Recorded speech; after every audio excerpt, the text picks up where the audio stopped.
この番組はご覧のスポンサーの提供でお送りします。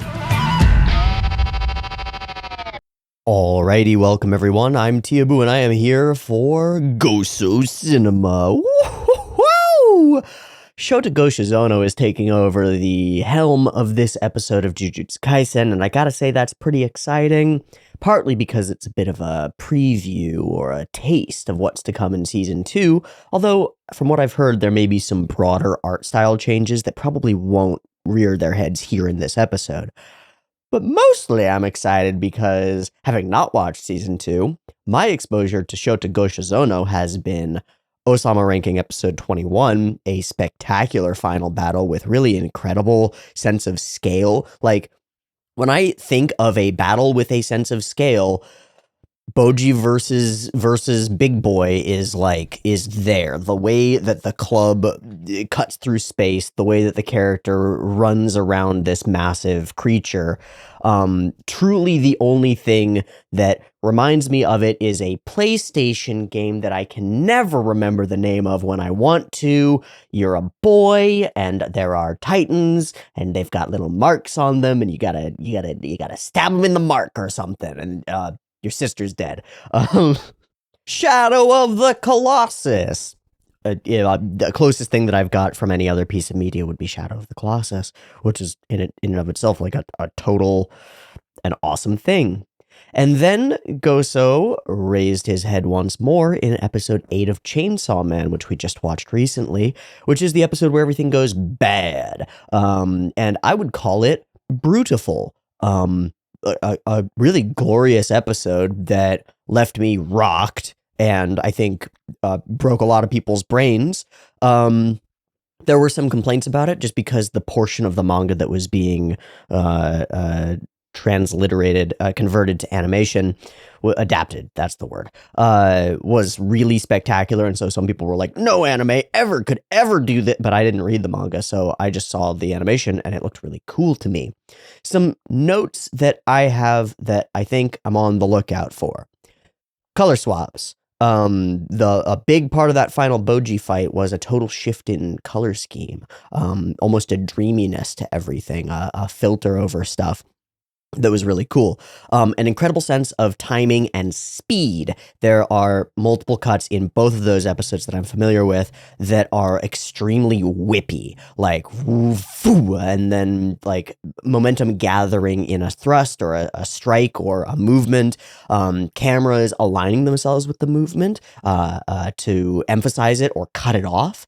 Cool stuff like that. And from that, I think the most notable or obvious feature of what I've seen from Goshozono, and probably the thing that is going to distinguish his work moving forward, because this is a guy that we're going to be keeping our eyes on, is the pretty seamless integration of CG camera and 2D animation style. So Shota is a really interesting person in the industry right now because he is an up-and-comer, a true up-and-comer, and with something of a meteoric rise, a smattering of key animation leading to a couple of episode direction positions, which rocked and made the shows that he was episode directing in a real sense. And then getting elevated to the position of series director for one of the big shonen titles currently airing and smashing it at Studio Mappa, already a smash it studio, to the point where he's now something of a household name and people are clamoring over what's going on with Jujutsu Kaisen 2? Why is it so cool? And the blame is being placed at his feet. And that's a damn good thing. That's a damn good thing for a young career. So I get this sort of fun, tingly feeling that's like, I guess it's probably what sports ball fans feel when they see a new pickup and they're like just slaying on the court or the field or the diamond or whatever the fuck sports ball place you do sports ball. And they're like, oh my gosh, I'm here for the beginning, for the start of a character journey, of a future Hall of Famer, of someone who's going to be a great. That's the vibe that I get from watching what I've seen of Shota Goshozono. That's really, really exciting. a lot of my time on this channel has been spent going and investigating older directors, greats in their own right, and it's a lot of fun. But this is a unique one. This is a unique experience, and I'm just about how old Shota Goshozono is. We're 1 year apart in age, and so I'm probably, tragedies pending, going to be able to experience this man's whole career. And that's just fucking cool. It's just fucking cool, and it adds a thread of, I guess, parasocial connection between me and the works that are coming out, in the same way that you get a connection to a voice actor or some other creator. Finding someone who's a director is really unique, because you end up with sensibilities and stylings applied to often a wide variety of different works from different authors and from different artists that force that creator to express themselves in drastically different ways and grow and change. And I think he's on the fast track to growing into a big boy, into a big name in this industry. And I'm fucking here for it. I'm really excited by that. I like it. There's something about the timing that's just right. I think 30 is the right age. He's right in there where he's just getting maybe respectable enough that people will listen to him, but he's young enough to bridge the gap between the older school and the web gen animators and the new stylistic options that they all have, as well as to have the sort of young man's familiarity with technology that I think will allow him to not only use currently existing technology, but incorporate new stuff as it comes out in a way that previous generations would have had a struggle doing, and even had a struggle integrating younger people who are capable of doing that. You need somebody at the helm who understands the technology at least on a surface level. And I think he understands it deeply, because nobody's done the CG camera stuff in quite the way that he's done the CG camera stuff. And those are his cuts, as far as I know. So it's a whole perfect storm, I think, of Goso coolness. So do we finally get to talk about Jujutsu Kaisen now? Yeah, okay. We're in the middle of the fucking crazy ass tournament arc. It's really fun. We just had our first primary battle between Mechamaru and Panda, who is apparently not a panda. And it was sweet. It did everything that I want a tournament arc battle to do. Two distinct characters with believable and empathetic backstories clashing against each in a battle that only one of them can emerge from, but finding some connection in between the blows of fists and rocket lasers and fucking crazy shit. Yeah! We've had a hint that this next coming episode will turn our camera's focus over to the Maki Miwa fight, which is currently ongoing. And I will note that there is also, because we left them when Panda and Mechamaru went off on their own, there is also Momo and Nobara, who could be in a thing as well. But I think Mai showed up there. I don't remember. I don't fully recall. It was all in like a quick flash, so I don't entirely recall. And I got converted over to focusing on Panda versus Mechamaru because it was cool. Sue me. Gosh. I watched the show and I wanted to see the cool things. Oh. Shit. I'm converting myself into Ren, a terrible character from not another D&D podcast. All right. Losing my mind quickly. Let me center myself real fast. Okay, I found it, shoved it back in, we're good. I'm gonna draw some weapons. Because that seems like what I want to do. We've got a few weapon users coming up.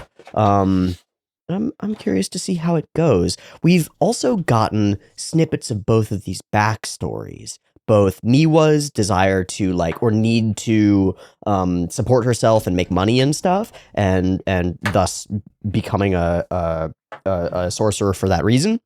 And Maki always being sort of the second sibling to her sister.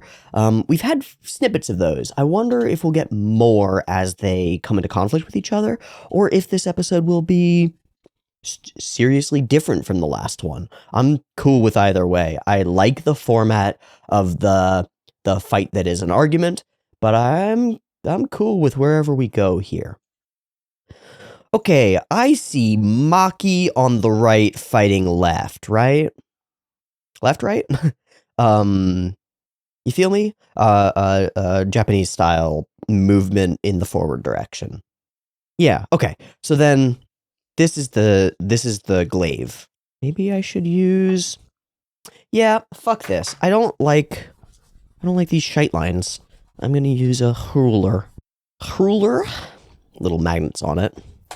I love this ruler. It's great. A nice, super flat steel ruler. Part of the best part of it is that it's so thin. You know how when you use a ruler, it inevitably pushes the pencil off to the side significantly? This does that way less because it's really thin. With my big-ass pencil, it's still going to do that, but I just wanted to mention it because it is one of the cool parts of a cool ruler. Okay. I actually have to go up above it, don't I? No, I'll just... Oh, that pisses me off. I'll go below it. Fuck it. I see it as having a small... like crossguard, and then the blade of it is all wrapped up, and we haven't seen it yet. But it looks a lot like the blade for that she lent to Itadori for his thing. Big, curved, thick blade. Okay, but it's all wrapped in. All wrapped up. Okay, on the other side, I'm not going to have the opportunity to use the ruler, unfortunately, because Miwa wields a katana, which has a curved blade. Miwa wields a katana and seems to use the quick draw, which I believe is called Iaido. Seems to use the quick drawing, spectacular samurai style, which is very fun. I don't know if it's a great matchup against a strong weapons user like Maki. Seems tough. But Miwa does have some kind of sorceress power. We saw her do the like quick draw and against Itadori, I think. And there was something in the visual of it that was cool. It like lit up the area around her. Which I think I might interpret as like that's the space that she covers, and anything that enters it will be attacked. But I'm not sure. Okay, similar, but all a directional wrap. Yeah, little Damascusing. Okay. Kling Klong. This has I'm gonna assume that this has a tassel. I got into an absurd argument with my roommate a little while ago over whether glaives, naginatas, and there was something else are different items. So I'll just ask you, is that a glaive or a naginata or a guandao, which is a Chinese glaive with a tassel on the back and a spike on the bottom? I don't know. I think they're all the fucking same. I do think of a naginata as more of like a sword at the end of a stick, as opposed to a glaive, which I think of as being a thick blade at the end of a stick. I don't fucking know. I don't know. Glaives themselves were never really used that often, as far as I can tell, in like polearm cavalry situations. It was mostly pole axes. But I don't fucking know. I'm not an expert on weaponry. I don't know what this is. What am I doing? What am I doing? What am I doing? I'm adding elements. What is this? Stop it. Apparently I needed to do this. My hand just started moving on its own.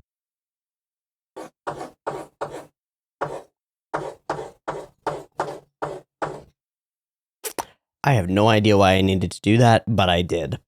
I don't know what it represents. It's kind of movement-y, but I don't know what the fuck I'm doing. Weird. Weird.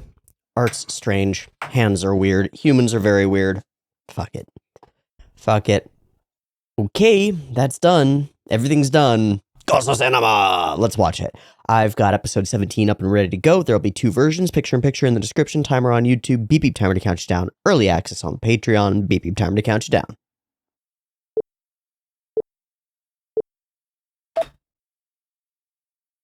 Oh, we're starting with the OP. That feels unusual.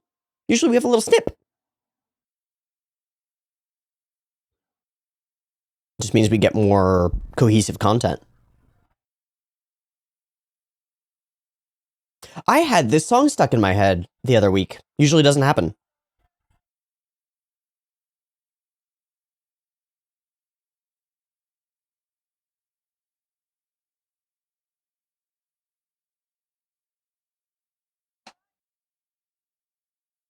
So apparently he's pouring syrup over the water mochi. Mizu something mochi. Thank you for the person who told me about that.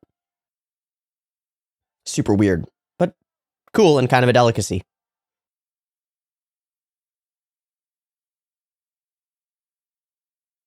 I can't wait to meet that elephant.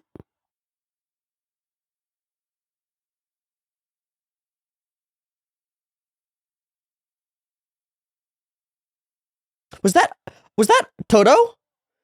I never noticed that in the middle of that fight. There's another person fighting alongside Itadori. Is it Toto?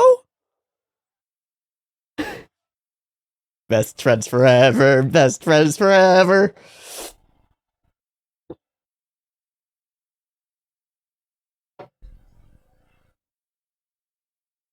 Hiya. Mm-hmm. Well, she has glasses, though. Just a normie swinging around cursed tools. But we already know that she's very helpful to have around. Okay, I got an easy one. Yeah.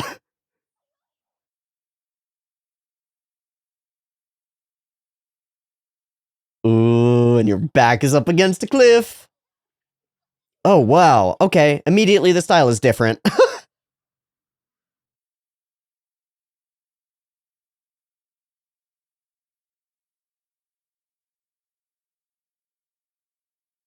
Practice. Okay, rad. We're immediately so different. Camera moving. Camera moving.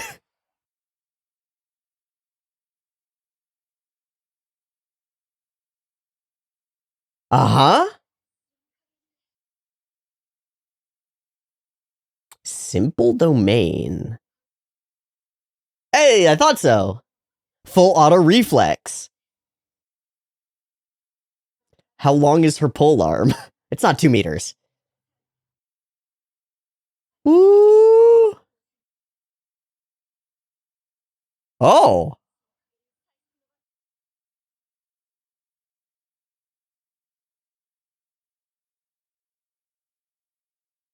Immediately. A weapon user will know. And have... Oh, shit! No, she's choosing a different advantage.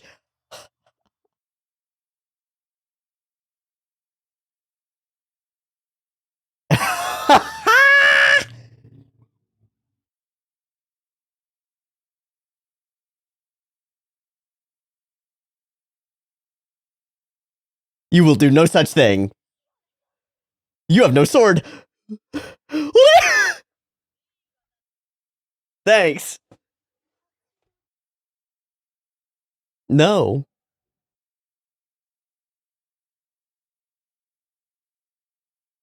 Oh my god, who are you? You weren't here before? Oh. Forever a 4th grade because her family keeps her back. Who is this Ojo-sama?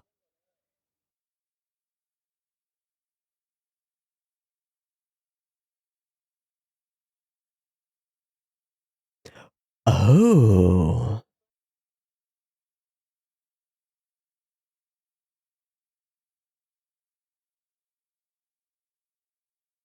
You might want to pay her off. You might want to pay her off.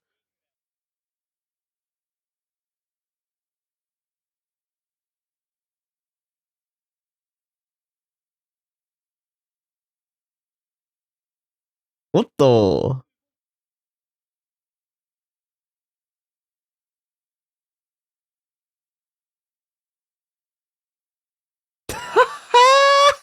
He reacted to the visual. That's amazing. That was like a diegesis thing. That's so fun. Oh. So we just got one. I wonder who did it. An unregistered response.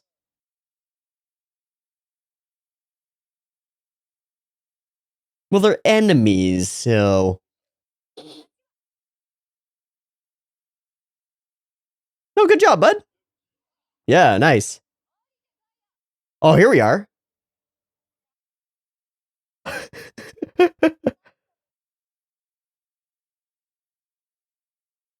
Oh, wow.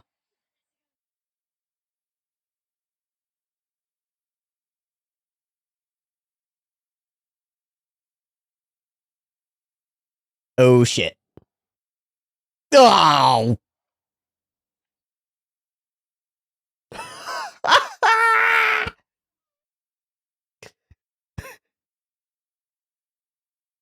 You suck, Momo. I love you, but ew.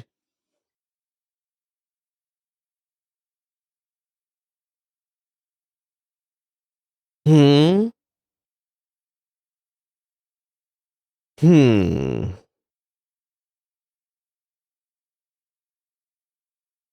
A higher bar. Certainly true in industry.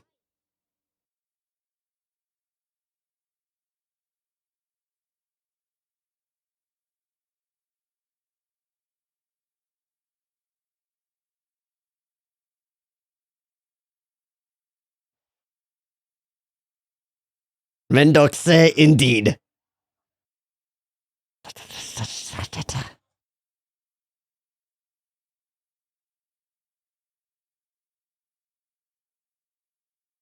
She's a bit of a monster. And she's mad.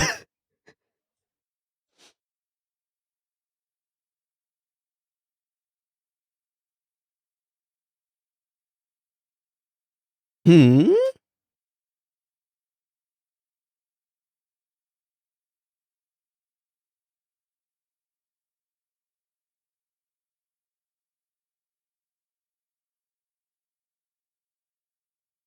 So she's keeping up a piece of energy to defend herself? Oh.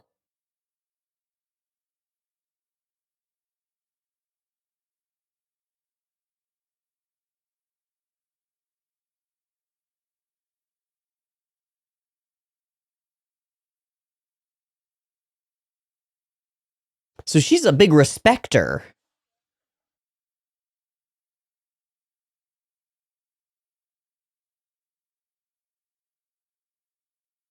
Indignant on someone else's behalf.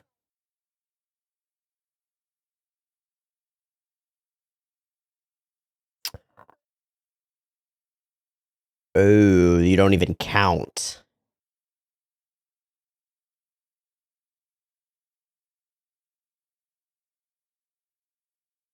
Yeah, what about her sister was fully kicked out as far as I can tell?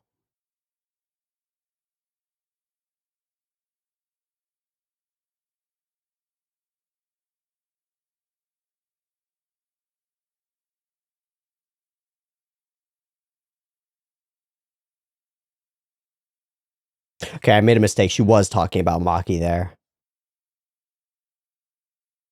Back to our previous episode.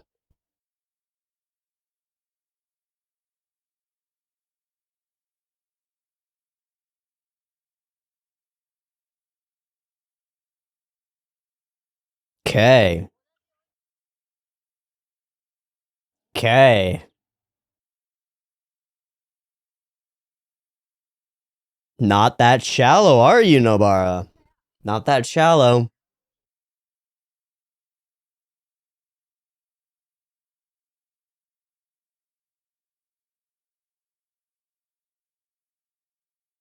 Get her! Was that you? Oh, that was you. It was a setup.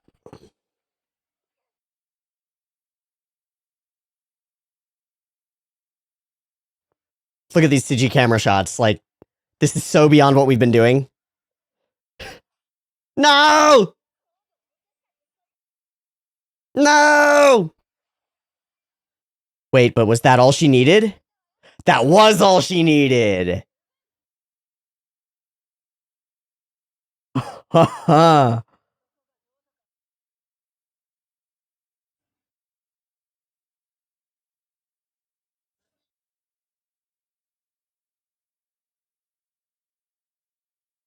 Also good. Good.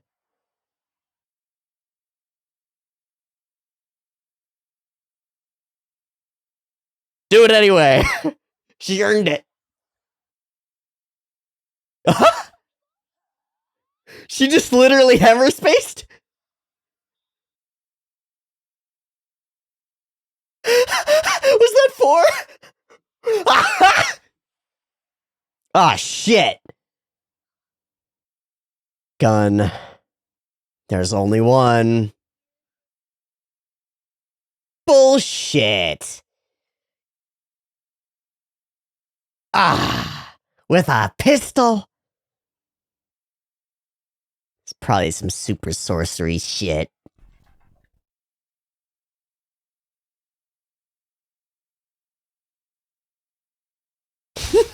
Still hurts like a fuck. She can't be out from that. Well, she could.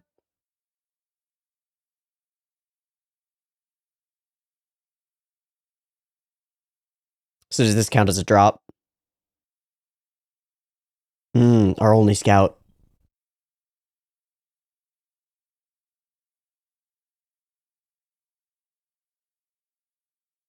I wonder if they're... Oh, hi, sis.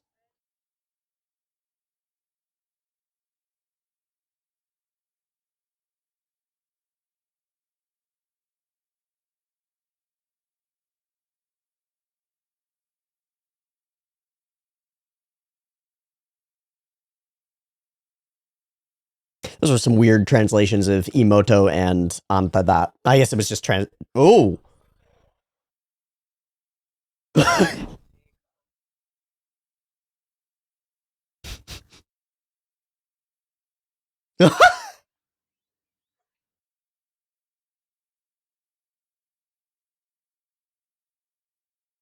Truly.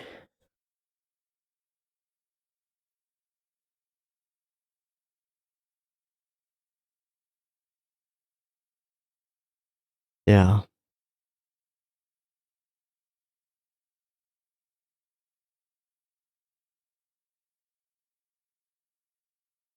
No, because they're all about their heritage and lineage and stuff.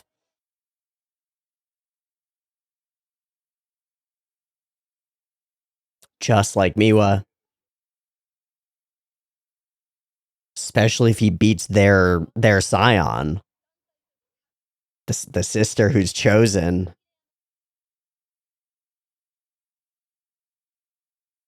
Damn it.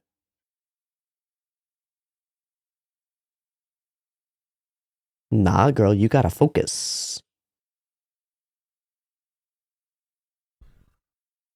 Of course, of course. Classic.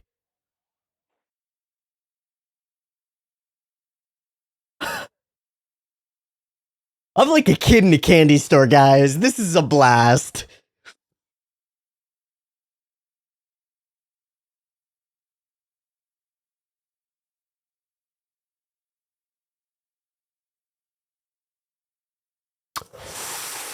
Are those the girls in the OP? Oh, man.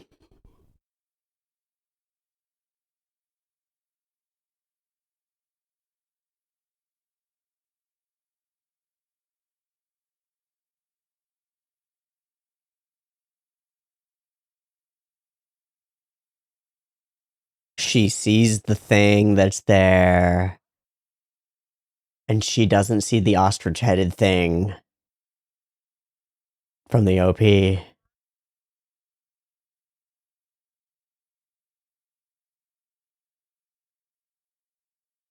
But that makes her the big sister in some ways. The strong one.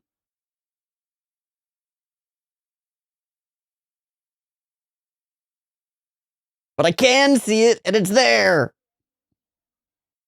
Strength.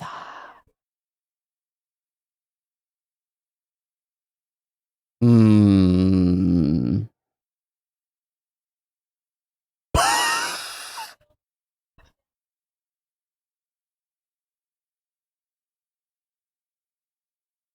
Oh my god!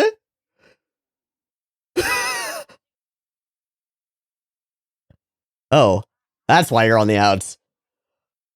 Let's go, Maki! Yeah, girl, do it.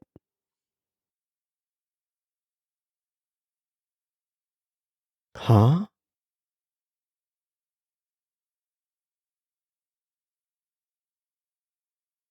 But she's still going to receive the punishment. That you don't care?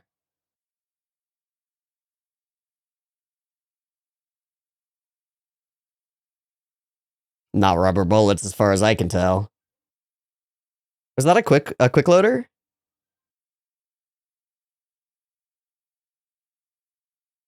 Ha! Our camera is so cool this episode. It's so cool.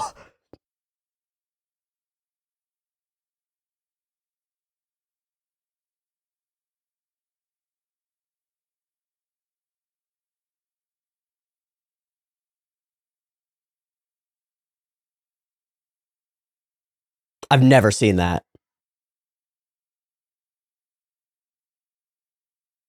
The moving CG background?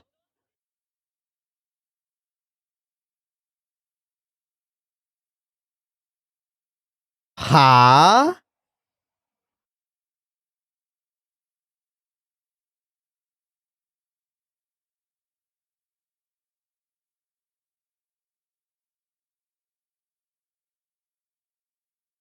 She builds her own bullets?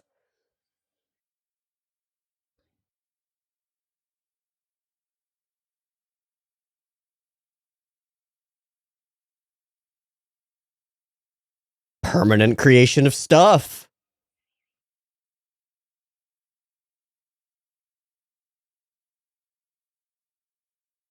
Wow, that's it? But still, smart as fuck. Do you? Oh, and she cries. Fuck. What?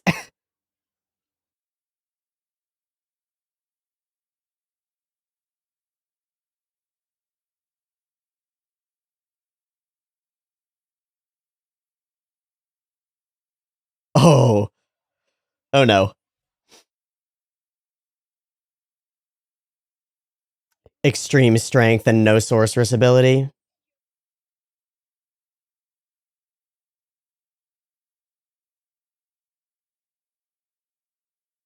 So then what the fuck is Itadori? Wow. Halves. Will you ever surrender to your sister? Oh. It was awful. Wait, what?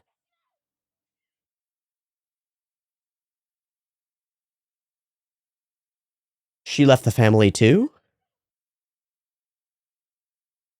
Hmm. Man, you just blame her for your own feelings.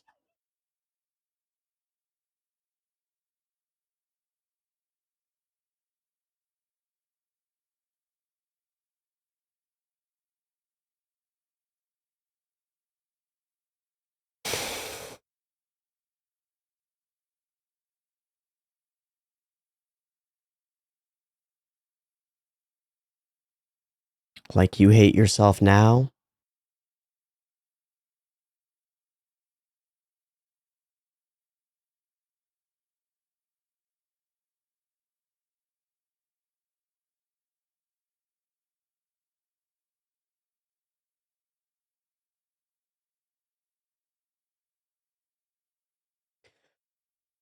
Oh, yep.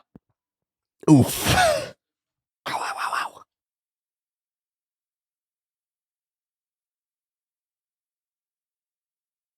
So a betrayal. So a 1-for-1.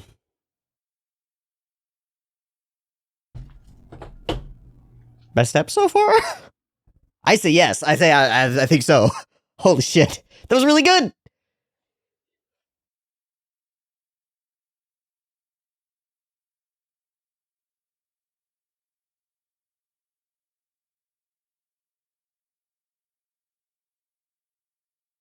So much of the camera work was so clever. I'm just running through stuff in my head.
No, you're not. No, you're not.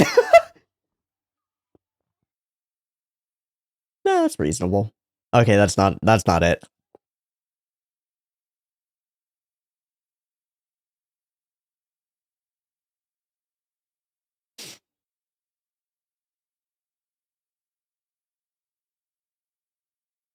Is that milk? I mean, okay. That makes sense. Yeah, make it a creamy broth. It's the seafood part that gets me a no. Seafood dairy.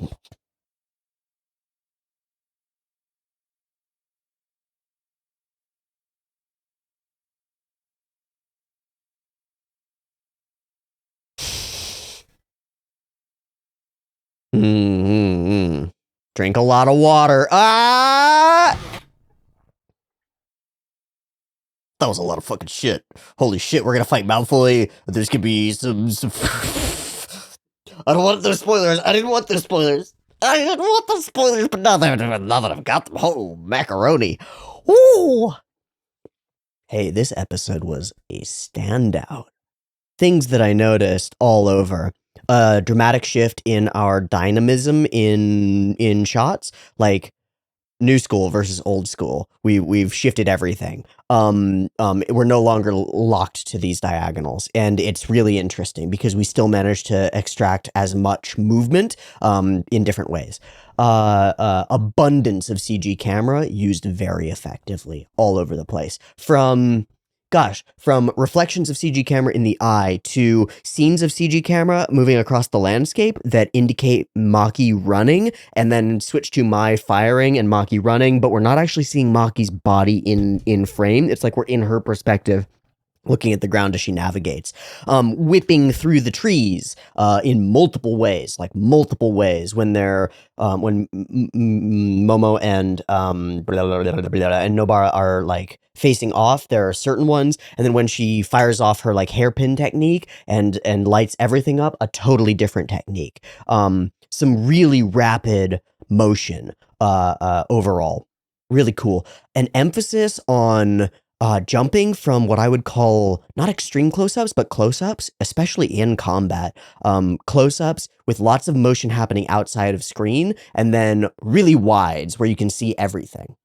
So like, giving us a solid understanding of the landscape as well as a chaotic front row seat to the clashes and the real sparks flying between the characters as they battle. Yeah, the close-up thing was really something. Ton of great expressiveness of characters that I don't know. I mean, it's just the animation staff in general doing that, but really cool. A number of those shots of Momo where she's like looking down on you looked really cool to me as well.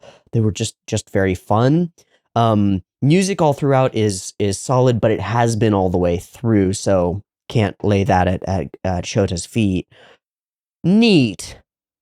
Then, outside of talking visuals, the episode itself is really solid. It focuses on these two battles between the ladies, right? Like lady battle, and both of them are kind of the same battle.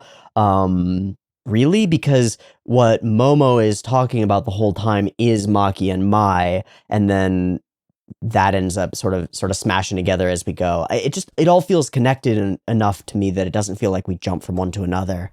So that's pretty cool. Cool. That's my start. That's my starting idea. Yatta! Super easy. Okay. First emphasis on chaotic conflict.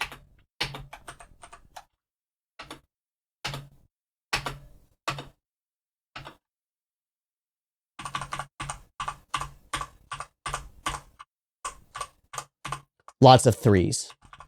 It's weird.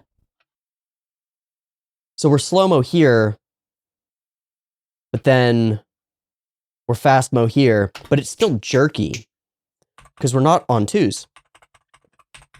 We're on threes. So it's really quite jerky. Maybe to give the sense that she's like just barely reacting in time, or like it's too fast for her.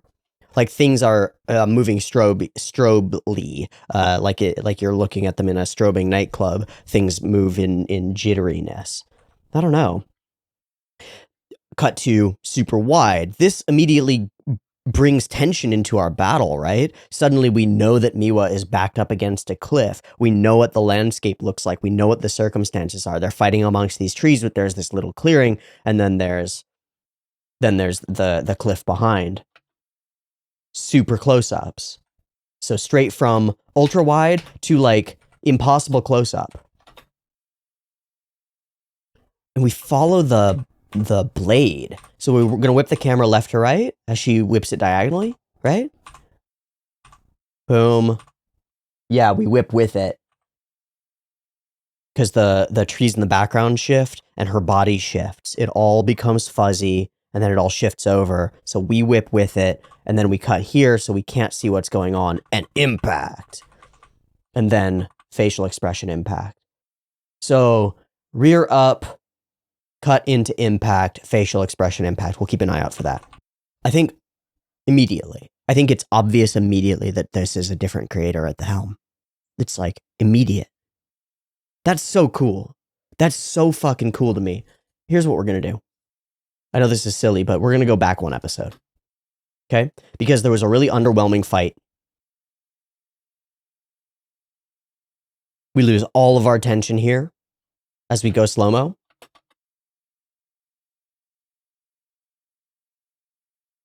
This is like so floaty.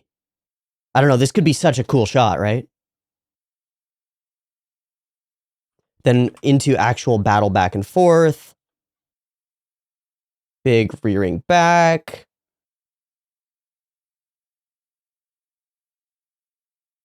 Okay, let's go a little bit earlier in the fight where they're like really hand-to-handing it.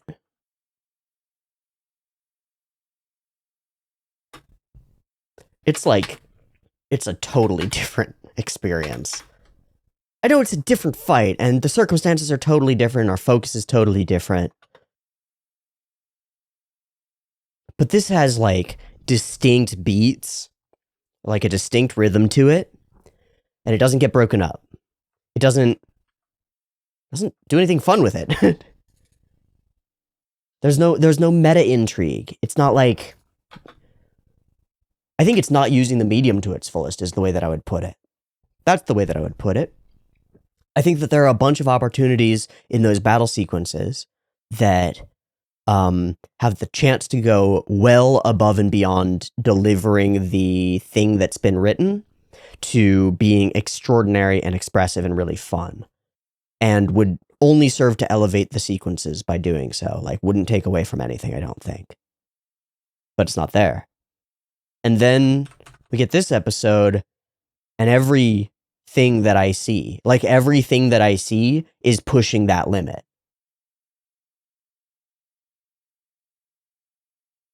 Making it as visually and dramatically interesting as it could be. Okay, in the previous episode, there were a bunch of moments where we jump into action out of a standstill. This is going to happen all throughout the show forever because characters are going to be thinking, talking, ideating, holding, looking at each other, and then jump into action. Previous episode, it just sort of happened. Here, it erupts. Ruh! Right? That's cool. This is a bajillion times cooler. Hold, let the tension drop, hold, and then she moves a little bit, tenses, and erupts. And it's partly the smeary flare of the weapons that creates a lot of movement in space, takes over the screen, forces our other character back, owns the camera, and pushes into that space to really take over. We've traded a lot of that diagonal dynamism for depth. That's a pure depth shot. She's rocking up on us, and then wham. And again, we do the same thing that we did with the polearm as she swings it. We follow, cut. Oh, that's actually different. Never mind. It's not the same. We do follow her as she steps up, but then it's just whipped around. Cut. It's really striking. Har. Thump. Even that stands out a lot. Through and past camera. It's not obvious that you should do that. It's not obvious that you should frame things that way. It's like in my own experience doing these drawings, right? And trying to compose and frame things. The obvious thing to draw is always wrong. It's always wrong. The obvious thing to do is just put the scene in frame so you can see it. So that we see her fall and tumble and it just ends at 3 feet away from us or something. This is non-obvious. It's clever. It's clever. All throughout. It's fucking cool.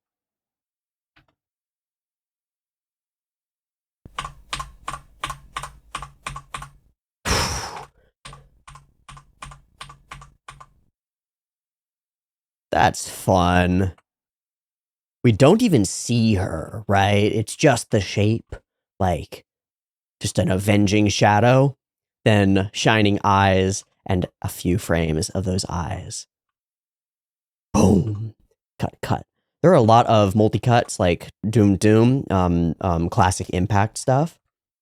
I like it. Gosh, it's so neat. It's so neat. He's bridging gaps, man.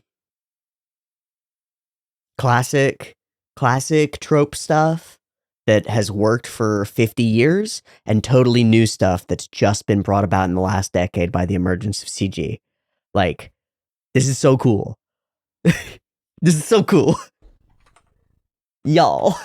Sword style explanation is rad.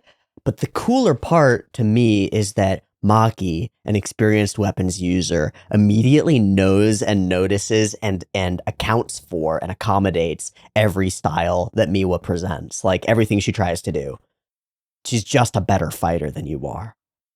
Cursed energy or no.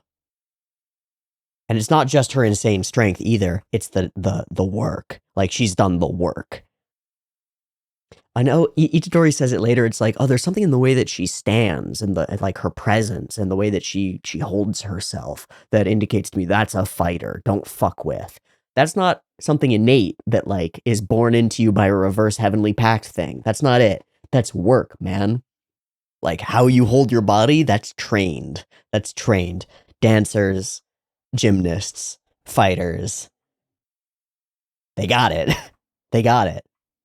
You know, there's a guy who would come into the gym. I haven't been to the gym because I've got weights now. I haven't been to the gym in quite a while. But there was a guy who used to come in.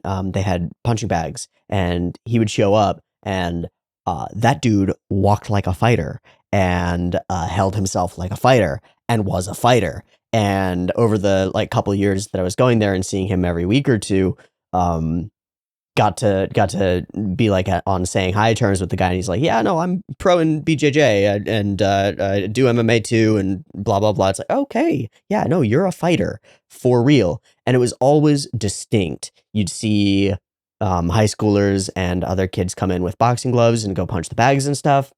Some of them had some form, some of them didn't. That dude moved like liquid, like a snake, like bad news. Bad news travel like a rat through your cabinets fast. Ooh, I love this. There's a technique somewhere. It's really well known, and I don't fucking know where it is. It feels like almost like a fate thing. I don't know. But it is released if my feet move from their current position, and the quick draw accelerates her blade even faster. So, perfect technique. No way she could lose. We frame it out side to side. Maki recognizes it. Immediately recognizes the technique. I love this. No. Where's that back and forth? Do those cut directly into each other? Cut, cut. Yeah, they do, and it's fast. Cut, cut, cut. So those are all in the same timing. Okay, I just want to see something about the timing. Slow, slow, slow. Yeah, okay. That's a long scene. Ta, ta, ta. Right? Ta, ta. Okay, a little bit slower than that. So again, this need to show the whole landscape, to show where we're at. I think it's really crucial. I think it's really important. So many action scenes make no fucking sense in animation because there's no actual space. It doesn't exist. It's not a space. So you make a space, and then you treat the characters like they're real creatures in a real space, and then you figure out where they're going. That's the kind of shit that distinguishes Itano circuses from idiots drawing rockets. It's the understanding that it's real. It's real. It's in space. These things have a speed and a momentum and a mass to them, and a certain amount of fuel and whatnot, right? Like, Maki is a person in space. Her polearm is a certain length. If we fuck with how long it actually feels, it feels wrong. If we fuck with how the distance between them shifts, it feels wrong. But a lot of it's not obvious. It's often not obvious, and so I think a lot of more expressive animation, the further into expressiveness that we get, the further away from that realism of space and spatial representation and movement gets, right? Goso's doing both. Like establishing boundaries, establishing constraints in order to emphasize what he wants to. Fascinating. I find this fascinating. Snap. Such a cool move. You really got nothing on her. Really, truly nothing. Ting, and it's a kunai. Oh my gosh. And then she's right behind it, right? Space. Here she comes. Sho. This... Okay, I gotta mention this because this is really interesting. This reminds me almost exactly of a cut from Birdie the Mighty Decode, which I haven't actually seen. I've only seen the cut on Sakuburu. Yum, yum, yum, yum, yum. Yum, yum, yum, yum. There you go. So it doesn't go as far. We don't melt the shapes into nothingness, right? But that form of acceleration, it's the same. It's the same. Also, top cut on Sakugaburu ever, I believe, is from Kekkai Sensen, Blood Blockade Battlefront. So if I just do order score, then this shot, I think, is also really similar. There's an element of the same sort of momentum gain here. Not there. Well, that's kind of like it. But there's another running sequence. No, not really. This one doesn't really do that. There is something to the way that white-haired guy takes off here at first that sort of reminds me of it, but it's not the same. God, look how much movement we have. This is so exciting. Look how much the hair moves. Oof. Fucking shove her out of the way. I'll just pull back and nope. So how does she actually yoink her sword from her? That's what I want to see. So they're crossguard. Holding her blade.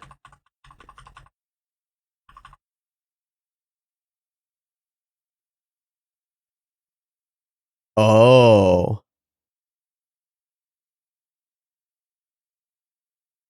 Oh, she wrenches it and twists it out of her hands as she is how do you hold on.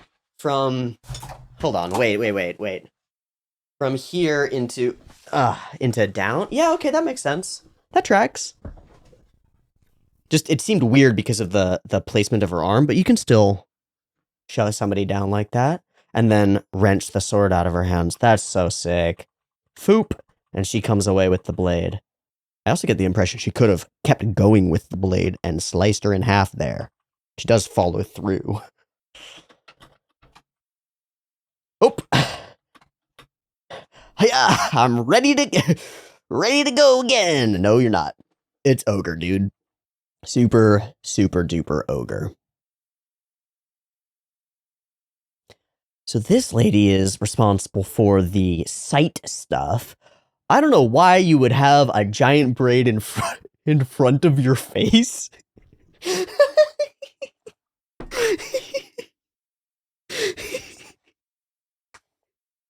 That seems less than pragmatic. Kind of hot though. Something about the frilly, poofy shoulders and the deep purple and the white hair. It's like a femme gojo. Yeah. And we find out some of the wrinkle. She cannot be promoted to second grade because the Zenins keep getting in the way. They're putting her through ordeals. By the way, why does the footage around Yuji keep cutting out? You trying to hide something? But he's confident that Yuji will have it. Cool. I love this because it's silly. I love it. He's motioning to shit happening on a board that's not even real, right? It's just an explanation that's non-diegetic. It's for the audience. It's not for reality. It's for the audience. It's for us to see it. And it's also fun that the subtitlers moved the subtitles away. There's no reason that he should react to stuff happening in the thing that he's describing. It's non-diegetic. But then he reacts to it, and so it becomes diegetic, and so it's real within the thing. It's a fun switcheroo. It's like, oh, we're in one mode. Whoa, we're in a different mode, and then we're out of it. It's fun. It's very anime-y. And I like it. Lucky! So, Momo lost all of my affection in this episode. She kind of sucks. kind of it sucks. Has that layer of like of being indignant for someone else. That can be really endearing, but here it just doesn't work because the person she's indignant for sucks. Motion. So now we're in a totally different landscape. We're flying through a CG forest. Our blend is good. It's weird. It's weird that it works. I think it works. You can disagree. Feel free. It's weird that this works because the style of the characters versus the style of the background, dramatically different. Dramatically different. I wonder if that will lead to some of the choices in style change that will be forthcoming in season 2. I don't know what those look like, by the by. I have no idea. I just know that there are big style changes. Maybe it's intended to help blend. Could be. So yeah, we go from there to very flat single shadow, or shadowless, you could even say, which again shows up in that birdie cut, that shadowless style. I don't know if this is fully what we would call shadowless, because there's still, it feels like she's got line art, you know? Still rad and high movement. Cool as hell. Yeah, I get hit by immense wind with a bunch of bark and pebbles and shit in it, like getting hit by a sand or gravel laden wave. You ever been surfing in a gravelly space or just in the ocean in a gravelly space? You can get tumbled by a wave that's carrying like a few thousand pounds of rocks, and it's like getting hit by a truck, and then spun around underwater. It's a bad time. Highly recommend not doing that. Clear, clean water. More cleverness in the battle. And then just smooth as butter. She's a beast. She's a monster. Nobara almost kicked her ass. It was only Momo. Or I'm sorry. It was only Mai showing up that changed that. Precious Face gets us right to that femininity stuff, and that becomes the core of the rest of our discussion battle. I take it as a pretty direct injustice toward women everywhere idea. Women are not only required to be competent, but also attractive. And if you're not attractive, you're out. And if you're not competent, you're out. And people will shame you either way for being, well, I guess, well, she works really hard because she has to. And then on the other side, well, she doesn't work really hard. She slept her way in here. Like, oh, wow, what a horrible catch-22 that we all have to deal with. Yeah, reasonable. Super reasonable complaints. Badge of honor for a man, but only a disgrace for a woman. Only a flaw. She's almost sad when she says it, but then deeply condescending. You think it's all about skill? Yeah, and it is. No, only to men. Men play a competence game, women play an attraction game, and it has to be both. So we're saddled with an immense amount of additional extra responsibilities and requirements and hurdles and hoops and bullshit. Yeah, man. Yeah, that's a reasonable criticism of the state of reality. I don't have a solution to it. Be better. But yeah, no, that is it. Sucks. Not just strength is demanded. And Mai has even more to deal with. Or is our camera getting even further down under the chin here? It feels like it. Spectacle. You're a pain in the ass. And whip. Whoosh. Spinning catapult backward. Convert to forward. Rockin'. Crazy stuff. I also love the jitter jerk that we get on Nobara here. Kind of cool. And we discovered that despite her oh, I'm so good, she's actually taken a beating here, or being forced back. So Nobara's doing great. And our cursed speech user is a constant thorn in their side, preventing them from using 100% of their energy at anything, which is cool. Maya's demanded, more than perfection is demanded of her. I think this is one of the more striking move through, yeah, move through CG space shots. She's actually interacting with the trees. It is a little bit one note in terms of the way that all the trees look, but fine. As part of the Zenin family, perfection is the norm. They must inherit the technique, and without that, they're failures.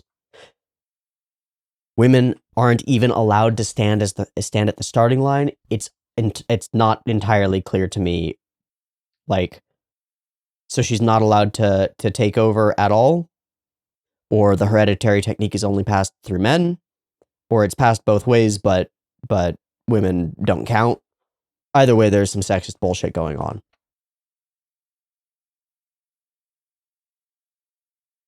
She is talking about Mai, though. She's not talking about Maki. Without the Zenin clan lineage, they're not even considered sorcerers. If they're not sorcerers, they're not people. Lived her entire life being despised in a family without a shred of affection. Mal is dead in a flame. And then she says, can you imagine the pain she and Mai go through?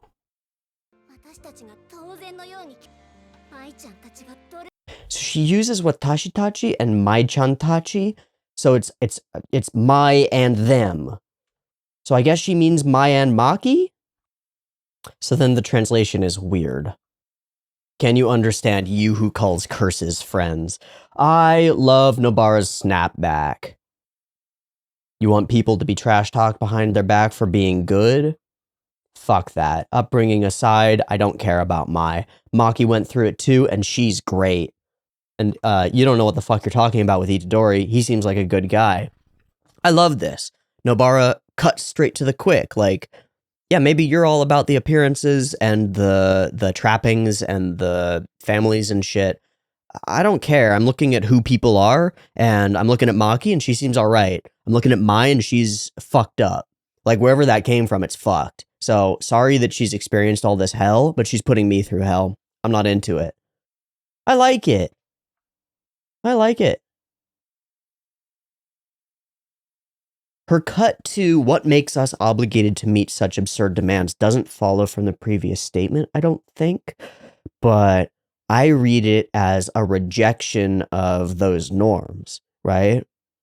In the simplest category, the like beauty and physical norms, she's just rejecting that straight up. Like, I'm not obligated to meet the absurd demands of people who expect me to be both cute and strong. Fuck it. I love me when I'm cute, and I love me when I'm strong. Mm-mm-mm. Yeah, right. Yeah.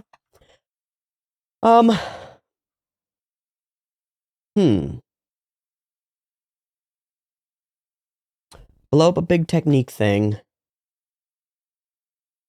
So, this is probably another one of those scenes that people are going to point to and be like, oh my god, the character writing, the female characters, ah! Yeah, cool. Got female characters actively talking feminism, straightforwardly. Does that make them good female characters? Maybe? They are struggling with distinctly female problems coded as such. It's pretty cool. Fighting it out amongst themselves. That's pretty cool. It does feel fucking thin to me. It feels fucking thin. Like, okay, I'll put it this way. I compare this to shows with lots of women that are written by and directed by and animated largely by women that would never address things so thinly and straightforwardly, that would engage in such nuance in the intricacies of interactions between characters. I'm thinking Hibike. I'm thinking Kyoani shows. Like, when I think of female characters acting female and well, it's like, this feels like a facsimile. It feels like a man writing women. and it is. And maybe this is as good as that gets? But this isn't as good as it gets, y'all. Still cool characters. I don't know, great female characters? I don't think that moniker works here. Challenge me. Yell at me in the comments. Okay. Cool effects animation. These sparkle explosions are neat. Motion's like partially on ones? Yeah, that's how we get this like smooth but jittery. And again, smooth but jittery. I don't think we're actually animating on ones. We're just shifting on the twos. So she's on twos, she's not on ones, except for one frame in that little turn, I think. Okay, cool. And woof, straight at camera. Okay, so space, speed, timing, scale, distance from the camera. How fast is Momo going? She's going one speed, now she's going faster, now she's pulling back. Like,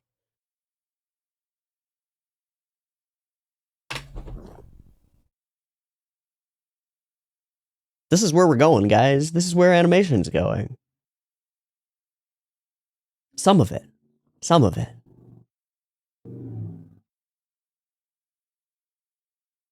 Neat. Neat. This is like watching the future. The future is now. Just gonna say something about this.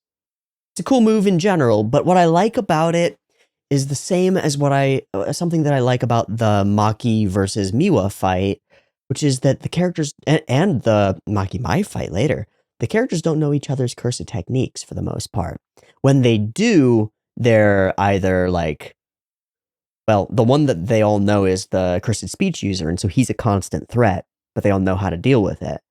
Everybody else is like, I don't know what her techniques are, so I don't know that I should guard all of my possessions, because if she gets her hand on one thread of my stuff, she can curse me. Like, she can voodoo doll my shit. Doesn't know that. Doesn't know that Mai can create bullets. Like, it's cool. It adds strategy. It adds neatness. But bam! Bring you to the ground. Yeah. And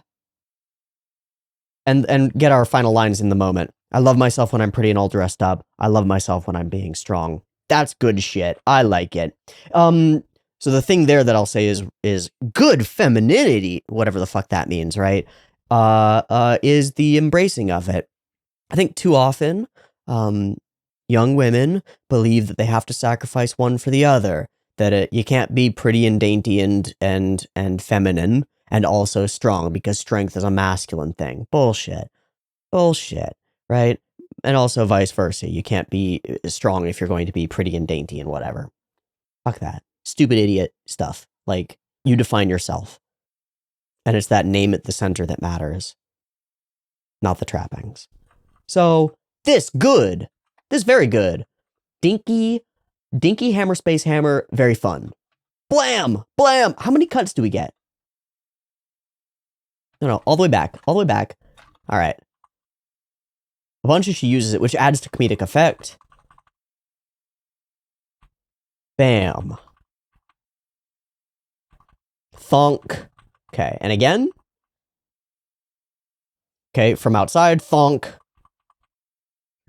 From behind, thunk. From other side behind, thunk. Ooh, it's 5. Thunk. Motherfucker. And then she goes in for a second one. One more time. Thwackity. Oh, nope. Maya's here. This is bullshit. That's a bullshit shot. You pull all the way. That's bullshit. There are trees in front. There's no line of sight. Alright, she says it's barely within effective range. Fine. And set up our second half of the episode. So, Nobara's out. And Maki's in. I'd like to enjoy you on my own. Woo! There were some weird translations here. The kiddo as One, whatever. Yeah, it's weird. Everybody's eyes on Maki and how she'll perform because it's her one way to really move forward in the world because her family won't be able to prevent her from gaining stuff. exceptionally cool shot choices. This is another thing that I haven't been able to put into words yet. And it comes back to the non-obviousness of our shot selection. So many camera positions or angle choices are not what immediately comes to my mind, but then I see them and I can't imagine it being done differently. I can't imagine it. This whole sequence is like a cat and mouse game with Mai constantly trying to keep Maki in her sights and Maki trying to constantly dodge.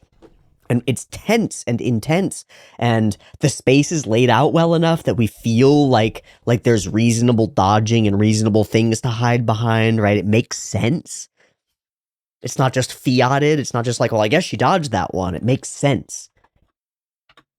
The battle takes place in a space. The space impacts the battle. The battle impacts the space. We evolve. Keep your distance. I don't know. She's getting closer and closer, girl.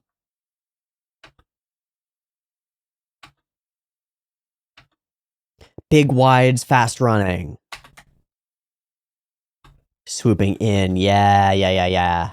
And counting bullets as she goes. So,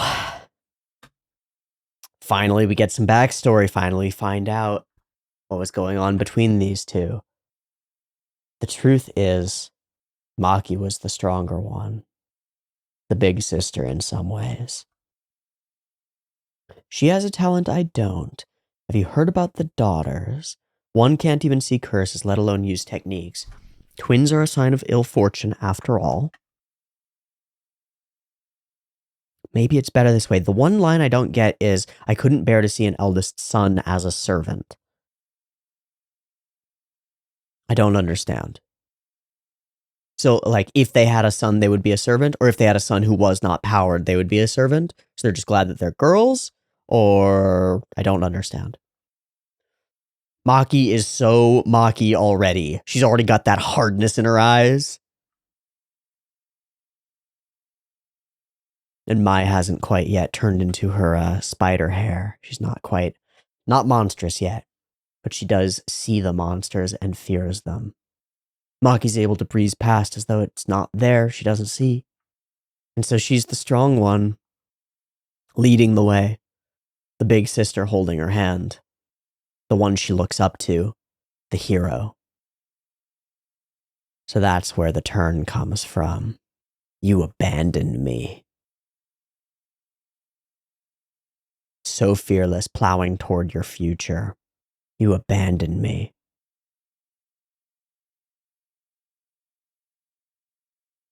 I fucking love this guy. I know he's an ass, like, just, it's expressed to us that this guy's an asshole, but I fucking love him. His mustache is toothpicks pointed to the sky. What's the reception on those, my guy? Do you get ABC News? Just opens his mouth and it's just full color TV. What the fuck? I love him. I hope we get to see plenty more of him. She makes a ridiculous, I'll be back to take over this clan with no sorceress energy. I'm into it. But man, bad call. Bad call. Bad challenge. Then I'll put you through ordeals befitting that. Is kind of cool, though. I feel like he doesn't say no, is what's cool here. It's like, okay, then I'm gonna fuck your life up, and if you come out the other side, I mean, maybe we'll see if we can negotiate. But not just you, your sister too. So she walks, knowing that her sister will be punished for it. It's unclear to us what that consists of. She says she doesn't care. And so our hatred blooms. Of course. Okay, does she use a quick loader here? Yes, she does. That's rad. So, loaded up, knows when she's reloaded, knows it's time to go. Bam, one on the stick, others as we run. Here's that sequence of lots of not seeing the characters. Closer. This stuff. rushing through the space, eyes down, and then the reflection in the eyes. Like, this is the same place. It's one location. These characters are looking at each other. It does so much. Oh, it does so much. So, 6 shots, not gonna let you reload, and she manifests a bullet. Her one power, one bullet. It's all she's got. And it's rad as hell. It's the perfect weak-ass power. It requires so much setup, requires tricking the opponent. It's just enough to get you out of a bind. And it's not enough to defeat your damn sister because she is gifted in a way that you're not. I think that the style on this cursed energy stuff, ripping through space as this bullet cuts through the air, is exceptional. It helps that it's generated on ones, so it's moving faster than everything. It's kind of matrixy, like... Never told you. Puts them in the same line, my first crush or my secret technique. All my secrets, they're not for you. So die, sister. She fucking catches it. Cut away. Yippee-ki-yay tells us what it is. Ha ha. No.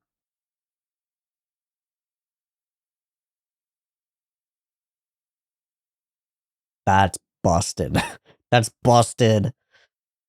So she goes at her swinging, trying to pistol whip her. It ain't gonna happen. This is the unfairness between us sisters. You're the more powerful one. But of course, our family won't recognize it. It's not part of the lineage. So, why does she despise you? Because you have everything she doesn't? Because you're strong? Because you're capable? Because she envies everything about you? And because you left her after promising to stay? Why couldn't you have just fallen into the pit with me? Because I would have hated myself if I had. Why couldn't you comfort me on my journey to despair? Because it would have been no comfort to me, and I would have despaired in your place. Fearless, maybe self-centered, from Mai's perspective, but I think I'd say it's the opposite.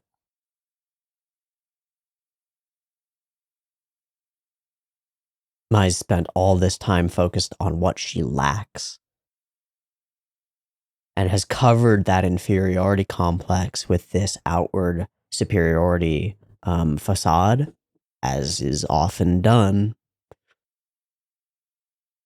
I'm the more talented sister, the one with sorceress energy, the one going to the good school. I'm the cool one. More clever than you, more biting than you, more cruel than you. Damn. It's a tragedy for Mai. But I think it's just a weird way. Give yourself over to resentment and darkness. Find out where it takes you. Why did you leave? Why did you abandon me? Isn't it obvious? I was hurting. You just wanted to drag me down with you. A normal life with a few chores? What a way to put it. Constant emotional abuse? No. Strong enough to walk away. Strong in a way that you never were.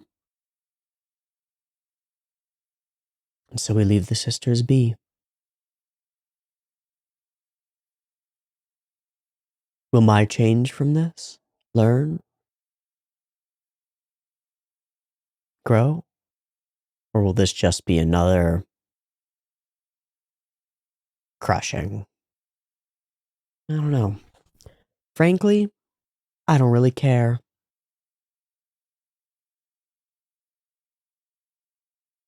You know, if she comes back into the story and she's real cool, great. But she's on her own journey. And some people you gotta let go because they're venomous. She's pretty fucking venomous. Cool. This might be my favorite episode of JJK so far, which is crazy because it's like, it's just another episode of the tournament arc, right? But the style of it, the flavor of it, the motion of it, the streaky camera, man, gosh.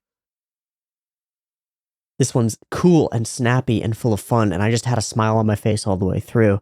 Then it follows up with a really good set of interactions. I've got no complaints. I've got only two thumbs straight up to the sky. I'm very pleased, and if this is an indication of what happens toward season 2 style, I'm gonna be grinning all the way through it. So, hell yeah. I was considering doing a double today, but this episode took well over an hour and a half, so I'm just gonna cut it off here. Because it's turning into night. So, thank you so much for watching this week's episode of Jujutsu Kaisen with me. I hope to catch you next week for more. See you on the Patreon to get it a little bit early, and we'll be back for episode 18 next time. Much love. Peace.